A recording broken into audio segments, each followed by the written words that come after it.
নতুন টাকা ছাপানো মানে বাংলাদেশ ব্যাংক থেকে ঋণ নেওয়া এটা তো বিপজ্জনক।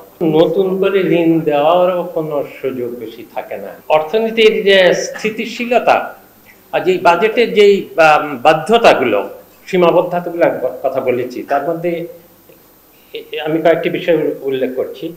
সার্বিকভাবে অর্থমন্ত্রী বলেছেন যে সার্বিকভাবে বিষয়গুলো একটা আরেকটার সাথে জড়িত বলে এটা একটা জটিল বিষয়। একদিকে স্থিতিশীলতা ফিরিয়ে আনতে হলে সংকোচনমূলক বাজেটের তো কোনো বিকল্প নাই, যেটা মাত্র জিডিপি 14% হিসাবে হিসাব করা হয়েছে, যেটা সংকট উত্তরণের একটা সাময়িক ব্যবস্থা হিসেবে বলা হয়েছে। রাজস্ব জিডিপির যেই বর্তমানে এত নিম্ন হার, সব উন্নয়নশীল দেশের মধ্যে একটি নিম্নতম হারের মধ্যে অন্যতম, সেটা দিয়ে বাজেটের যেই আমাদের মতো দেশের বাজেটের যেই আকার দরকার, ন্যূনতম আকার দরকার, সেটা তো তৈরি করার সুযোগ নেই। আবার মূল্যস্ফীতি এবং বৈদেশিক লেনদেনের ভারসাম্যহীনতার বিষয় যদি বিবেচনা করা হয়, তাহলে ঘাটতিও সীমিত রাখতে হবে, সেটা আইএমএফই বলুক আর অন্যভাবেই আমরা চিন্তা করি না কেন। যার ফলে সামাজিক সুরক্ষা, শিক্ষা, স্বাস্থ্য এসব খাতে প্রয়োজনীয় উন্নয়ন ব্যয় সংকুলন করা কঠিন। এর উপর আছে ভর্তুকির বোঝা, বিশেষ করে আমাদের কৃতকর্মের জন্য এখন বিদ্যুৎ খাতের ক্যাপাসিটি চার্জের যে বিরাট একটা বোঝা আছে। আবার আজাদ সাহেব যেটা বলেছেন যে বাজেট ঘাটতির বড় অংশই ব্যাংকিং ব্যবস্থা থেকে ঋণ নিয়ে মেটাতে হবে, কারণ বর্তমান অবস্থায় নগদে 500 টাকা বা তার বেশি পেমেন্টে পেতে পারেন ঢাকায় জমিসহ 20 কোটি টাকার পুরস্কার। নতুন টাকা ছাপানো মানে বাংলাদেশ ব্যাংক থেকে ঋণ নেওয়া, এটা তো বিপজ্জনক।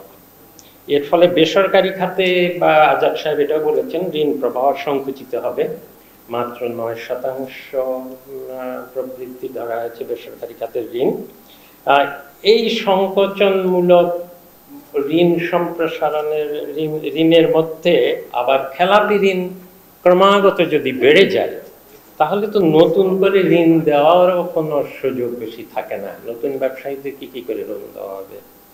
তাতে এই অবস্থায় বেসরকারি খাতের বিনিয়োগের যে লক্ষ্যমাত্রা ধরা হয়েছে, সেটা যে অনেকে অবাস্তব বলেছে, সেটা যুক্তি আছে। এমন পরিস্থিতিতে একটা আপাত দৃষ্টে ন্যূনতম মানানসই বাজেট, যেটাকে ডিসেন্ট বাজেট বলা, ন্যূনতম, সেটা দিতে গেলে কিছু জোড়াতালি, অসঙ্গতি বা অবাস্তব লক্ষ্যমাত্রা তো থাকবেই।